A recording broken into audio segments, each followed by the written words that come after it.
ఇంకొక చిన్న ప్రశ్న కైలాసం గురించే. ఎంతో పుణ్యం చేసుకుంటే అక్కడ పోలేము. ఫస్ట్ ఆఫ్ ఆల్ ఆ శివానుగ్రహం ఉంటేనే పిలుపు దొరుకుతుంది. ఈ రెండు కన్సిడరేషన్లకు తీసుకొని మనం చూస్తే ఒక సామాన్యుడికి కైలాస పరిక్రమ ఇప్పుడు ఇప్పుడు జరుగుతున్న రాజకీయ తర్జన భర్జనలకు ఎక్సెట్రా ఎక్సెట్రా ఏ రకంగా శివప్రాప్తి అట్లీస్ట్ పొందొచ్చు నాలాంటి అట్లీస్ట్ ఒక భక్తుడికి, సనాతన సంతానానికి? ఇప్పుడు కైలాసానికి వెళ్ళాలంటే ఆనాడు బొందుతో వెళ్ళగలరా అంటే శరీరంతో వెళ్ళగలరా అంటే సాధ్యం కాదు. కానీ ఈనాడు మేము 40 రోజులు కాలినడక నడిచినటువంటి రోజులు కూడా ఉన్నాయి. దొంగ మార్గాల్లో, షార్ట్ కట్లు, ఇంతంత లోతు ఐస్లో మునిగిపోతూ పెదాలు పగిలిపోయి కళ్ళు కనపడక, కళ్ళుకి ఆ రిఫ్లెక్షన్ సూర్యుడి యొక్క రిఫ్లెక్షన్కి కళ్ళు కనపడక కాసేపు టెంపరీగా కళ్ళు షట్ డౌన్ అయిపోయి, అంటే అంత తీక్షణమైనటువంటి వెలుగు ఉంటుంది. కాళ్ళన్నీ ఫ్రీజ్ అయిపోయి, అంటే ఐస్ ఫ్రాస్టింగ్ ఇలాంటివి జరిగి ఎన్నో కష్టాలు పరిచి పూర్వం గతంలో వెళ్ళేవాళ్ళు. కానీ ఇప్పుడు మీకు డైరెక్ట్గా వెళ్ళేటువంటి అవకాశం కల్పించారు. అందులోకి మోడీ గవర్నమెంట్ వచ్చిన తర్వాత మన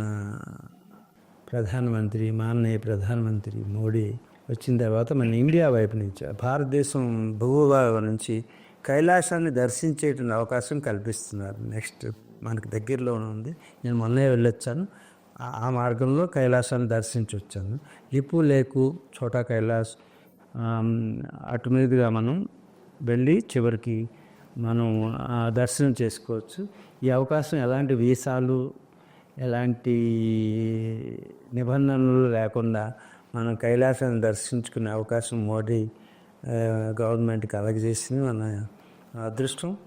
ఇది మీ వెళ్ళి దర్శించవచ్చు. అంటే దర్శనం కైలాస పరిక్రమ టిబెట్లోకి ప్రవేశించే అవకాశం లేదు. మన రోడ్స్ అన్నీ కూడా తయారైనవి. గుంజీ మీదుగా మేము మొన్నే వెళ్ళొచ్చాం.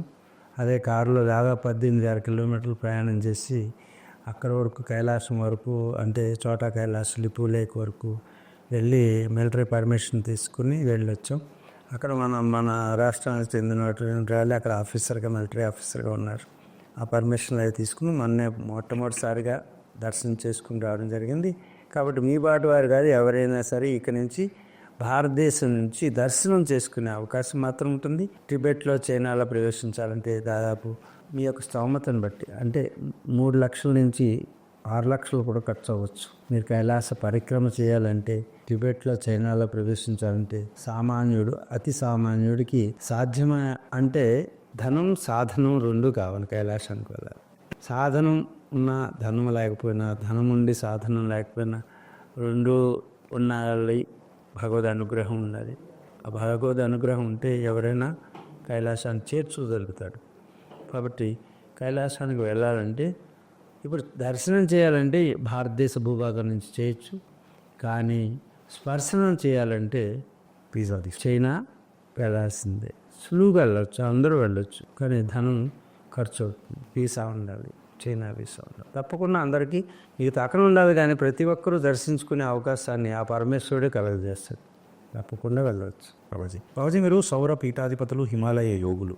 అయితే మాలాంటి సామాన్యులకు అంతు చిక్కని ఒక విషయం ఏంటంటే, అఘోర, నాగ సాధువులు, పంతులు, గురూజీలు, బాబాజీలు, ఈ హైరార్కీ ఎట్లా ఉంటుంది? ఇప్పుడు ఆధ్యాత్మికమైనటువంటి సాధకుల్లో ముందుగా చెప్పాలంటే, మేము సిద్ధాశ్రమానికి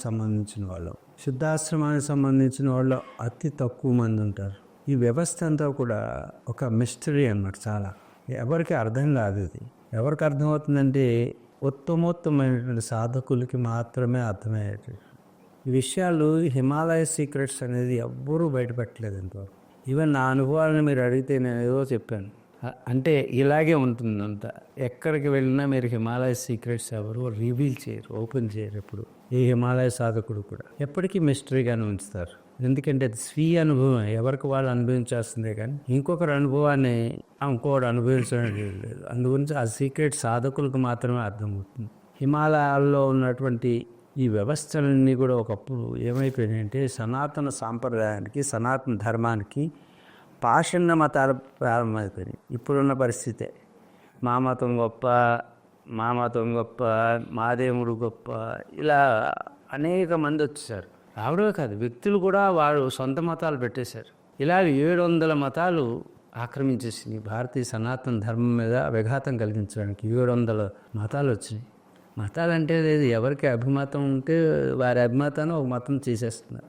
ఒక్కొక్క స్వామీజీ ఒక్కొక్క మతం, ఒక్కొక్క పాస్టర్ ఒక్కొక్క మతం, ఒక్కొక్క మొల్లా ఒక్కొక్క మతం ప్రారంభించినట్టుగా అప్పుడు కూడా ప్రారంభించారు. అప్పుడు ఆదిశంకర్ల వారు అవతరించాల్సి వచ్చింది ఈ మతాలన్నీ ఖండించడానికి. ఖండించి భారతీయ సనాతన సాంప్రదాయాన్ని నిలబట్టాల్సిన పరిస్థితి ఏర్పడినప్పుడు సాక్షాత్తు పరమశివుడే మనకి జగద్గురు ఆదిశంకర్లాగా అవతరించి వారందరి మీద విజయం సాధించి మీది తప్పు అని నిరూపించి అప్పుడు ఈ పాషాణ మతాలన్నింటినీ కూడా మీద విజయం సాధించి తన పాండిత్యంతో 7వ సంవత్సరాన్నే శృత్ అంటే వేదాధ్యయనం చేశారు. ఆయన 8వ సంవత్సరం వచ్చేసరికి మహాభాష్యాన్ని రాసేశారు ఉపనిషత్తులు. కాబట్టి 22 సంవత్సరాల్లో సంపూర్ణంగా విజయం సాధించారు. అన్ని మతాలని ఓడించి, అన్ని పీఠాలని ఓడించి షణ్మతాచార్యుడిగా ముఖ్యమైనటువంటి 6 మతాలను స్థాపించింది. సౌరం సూర్యుని ఆరాధించేటువంటి దాన్ని యాక్సెప్ట్ చేశారు. అద్వైత సిద్ధాంతాన్ని ప్రబోధించినటువంటి శంకరులు మరలా ఈ 5 మతాలని సమర్థించారు. మతం అంటే అభిమతం మాత్రమే, వాళ్ళ అభిప్రాయాల్ని గౌరవించారు. ఒకటి సూర్యుని ఆరాధించడం, 2వది శైవం, 3వది వైష్ణవం, 4వది శాక్తేయం, 5 గాణపత్యం, 6వది మన సుబ్రహ్మణ్యుని పూజించడం అనేటువంటి స్కందుడిని. ఈ 6 మతాల్లో 5 మతాలని గౌరవించారు. వీటిని 5టిని గౌరవిస్తూ 5 ఆచారాలను తీసుకు 5 రకాలైనటువంటి వాళ్ళు ఉంటారు సనాతన ధర్మంలో. ఎవరు? సూర్యుని ఆరాధించేవాళ్ళు, తర్వాత శివుడిని ఆరాధించేవాళ్ళు, విష్ణువుని ఆరాధించేవాళ్ళు, శక్తిని ఆరాధించేవాళ్ళు, గణపతిని ఆరాధించేవాళ్ళు. ఎవరిని ఆరాధించేవాళ్ళు మా దేవుడే ముఖ్యుడు అని చెప్తుంటారు.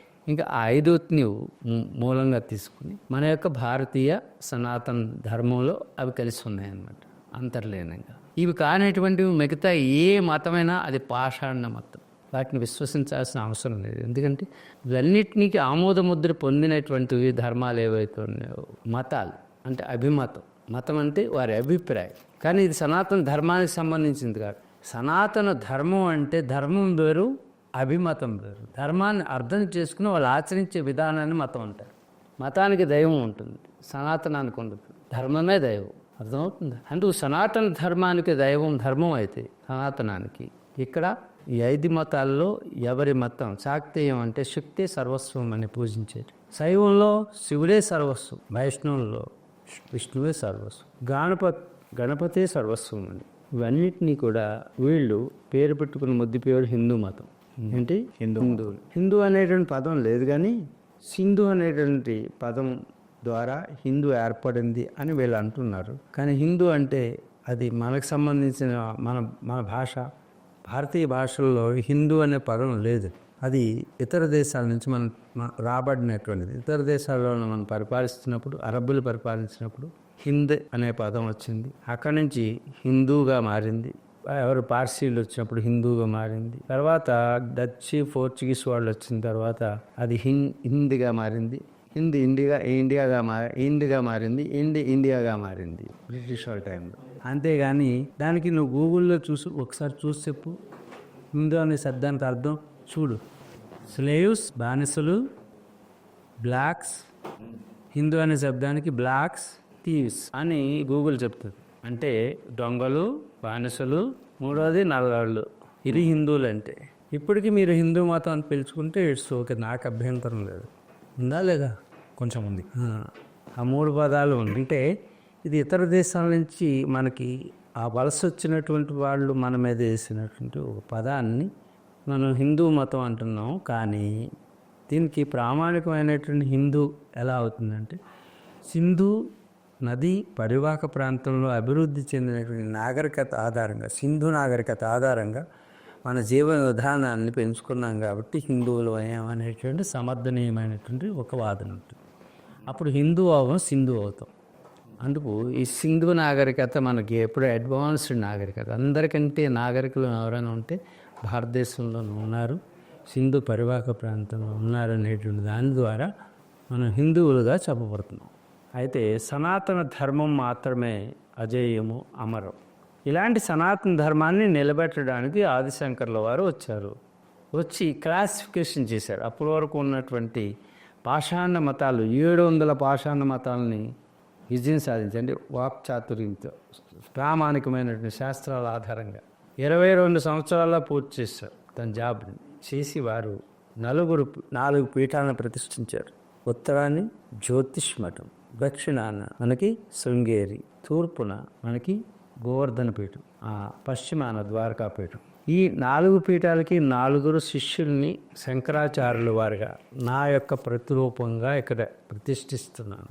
మొట్టమొదట ప్రతిష్ఠించినటువంటి శంకరపీఠం దక్షిణాన ప్రతిష్ఠించారు. ఆ శంకరపీఠం పేరు శృంగేరి. శృంగేరి అని ఎందుకు పేరు వచ్చిందంటే, ఆ శృంగేరి పీఠం శృంగం అంటే ఋషిశృంగ మహర్షి అక్కడ తపస్సు చేసిన ప్రదేశం. ఆ ఋషిశృంగుడు సర్వోత్కృష్టమైనటువంటి ఋషి. శృంగి, భృంగి అనేటటువంటి పేర్లు ఉన్నాయి. ఈ శృంగి అనేటటువంటి ఋషి తపస్సు చేసిన ప్రదేశం కాబట్టి ఆ శృంగి అక్కడ తపస్సు చేసినటువంటి ప్రదేశం అని తెలిసి ఆయనకి నడుస్తూ ఉండగా ఒక దృశ్యం కనపడింది.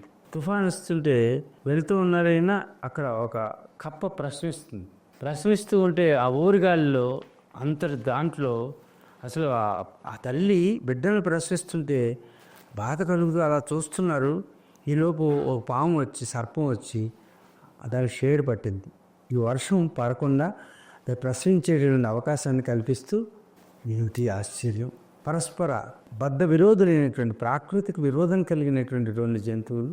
పాము అంటే కప్పని వెంటనే పట్టుకుంటుంది, కానీ అలాంటి మాతృత్వాన్ని దర్శించేటప్పుడు విరోధి కూడా, శత్రువు కూడా మిత్రుడిగా మారిపోయినటువంటి ఇలాంటి క్షేత్రంలో కదా శత్రువును కూడా మిత్రులుగా భావించి తన ఆహారాన్ని సైతం త్యాగం చేసి ప్రాకృతిక వైరాన్ని దూరం చేసినటువంటి ప్రదేశం అని అక్కడ శృంగేరి పీఠాన్ని పెట్టింది. అది మొట్టమొదటి పీఠం. సురేశ్వరాచార్యులు వారిని అక్కడ వారి శిష్యుల్ని పెట్టి ఆ శృంగేరి పీఠాన్ని పెట్టారు. ఇప్పటికీ ఈ 4 పీఠాల్లో సర్వోత్కృష్టమైనటువంటి పీఠం శృంగేరి పీఠం. దీనికి భారతీయ తీర్థస్వామి ఈరోజు మనకి జగద్గురు శంకరాచార్యులుగా ఉన్నారు. He is the first person. ఎందుకంటే ఏ ధార్మిక సందేహం వచ్చినా మనం తీర్చుకోవాల్సింది శృంగేరి పీఠం. అంటే సనాతన ధర్మానికి విఘాతం ఏది కలిగినా దానికి ఫైనల్ జడ్జిమెంట్ ఇచ్చేవాళ్ళు ఎవరు? శృంగేరి పీఠం. ఆ 4 పీఠాలు ఒక్కొక్కరికి ఒక్కొక్క వేదం మీద అధికారం ఇచ్చారు. ఒక్కొక్కరు ఒక్కొక్క వేదాన్ని సంరక్షించాలి. 4 వైపులా భారతదేశంలో ఉండి 4 వైపులా రక్షకులుగా ఉండి ధర్మరక్షకులుగా ఉండి ధర్మాన్ని ప్రచారం చేయాల్సిన బాధ్యత ఈ 4 పీఠాల మీద. ఈ 4 శంకరాచార్యులే మొట్టమొదటి వారు మనకి.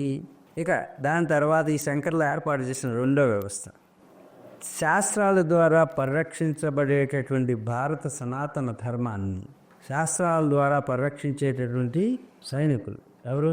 శంకరులు, రక్షకులు.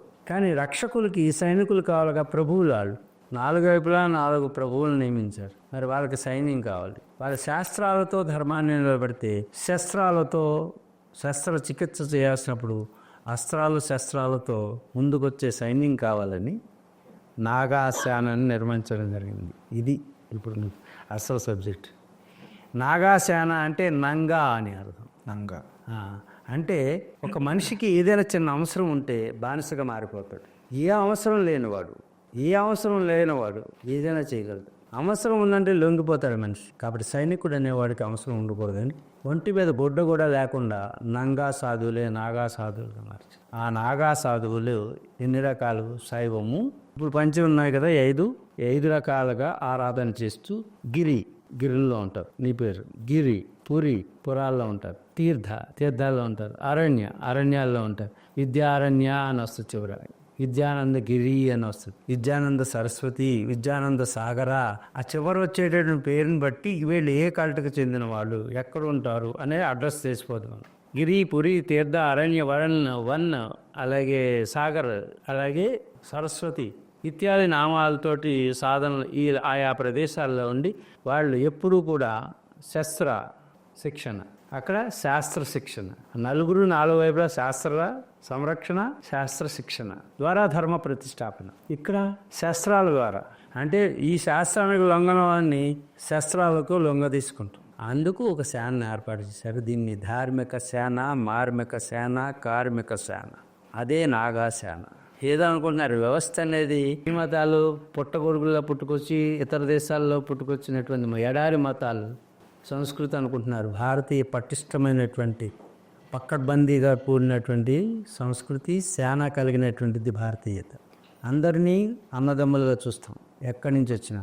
కానీ ఆ నమ్మక ద్రోహం చేసినటువంటి ఆనాడు మొఘల్ని తుత్తునీయులు నరికి పడేసిన వాళ్ళు నాగా సాధువులు. చరిత్ర దేశానికి అరిష్టం కలిగినప్పుడు, ధర్మానికి హాని కలిగినప్పుడు, ధర్మానికి గ్లాని కలిగినప్పుడు మాత్రమే నాగా సాధువు అక్కుంటాడు. ఇప్పుడు కూడా తయారుగా ఉన్నారు. ఎక్కడ ధర్మానికి హాని కలిగినా నాగా సాధువులు వస్తారు. అలాంటి సైన్యాన్ని తయారు చేశారు. దీంట్లో 10 రకాల దశనామి అంటారు. వీళ్ళందరూ కూడా 13 అఖాడాలు ఉన్నాయి. 13 అఖాడాలలో కూడా జూన అఖాడా అని, నిర్వాణ అఖాడా అని, అఠల అఖాడా అని, అగ్ని అఖాడా అని, ఆవాహన అఖాడా అని. అఖాడా మీన్స్ వీళ్ళు ఉండేటటువంటి ట్రైనింగ్ ఇచ్చేటటువంటి ఒక గురుకులం. ఈ గురుకులాలు 13 ఉన్నాయి. ఒక్కొక్కరు ఆ అఖాడాల్లో ఇప్పుడు ప్రతి అఖాడాలో, నాగా అఖాడాలలో అన్ని దేశాల నుంచి యువత వచ్చి జాయిన్ అయిపోతుంది. ఎందుకంటే అంతటి శిక్షణ, అంత క్రమశిక్షణ ఉండేటటువంటి విద్య నేర్చుకునేటటువంటిది ఇంకా ప్రపంచంలో ఇంకోటి ఉండదు. 12 సంవత్సరాలు సేవ చేసిన తర్వాత కానీ వాళ్ళకి శిక్షణ, వాళ్ళకి శిక్షణ ఇచ్చే ముందు సన్యాసం ఇస్తారు. సన్యాసం తీసుకోవాలంటే 12 సంవత్సరాల తర్వాత, గమనించిన తర్వాత సన్యాసం. ఎన్నో పరీక్షలు సన్యాసిగా దీక్షిస్తారు. నాగా సన్యాసి 17 రకాలైనటువంటి పిండాలు పెట్టాలి. తల్లిదండ్రులకి, చుట్టాలకి, బంధువులకి, స్నేహితులకి అందరికీ పిండాలు పెట్టి వాడు పిండం పెట్టుకోవాలి.